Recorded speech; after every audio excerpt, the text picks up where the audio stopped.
Hey guys, welcome back to my channel. In today's video, I'm going to show you how to fix error message in the Jackpot Lottery app on iPhone. If your app shows message like something went wrong, app not responding, connection error or won't load, don't worry, follow this step. First, check your internet and make sure Wi-Fi and mobile data is turned on. Try switching from Wi-Fi to mobile data or mobile data to Wi-Fi. Many error messages happen because of poor internet. Swipe up from the bottom of your screen and find the Jackpot Lottery app. Swipe it up to close it fully.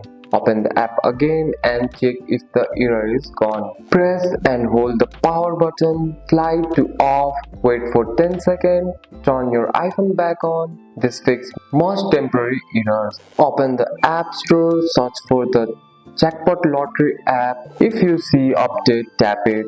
Older version often shows error message. If the error message is still there, delete the app. Press and hold the app icon, tap remove app, restart your iPhone, then download the app again from the App Store. Sometimes the error is not your phone. The Jackpot Lottery app server may be down. Wait a few minutes or try again later. And that's it. That's all for today's video, guys. If you found this video helpful, drop a like and subscribe for more videos. Thanks for watching. See you in the next one.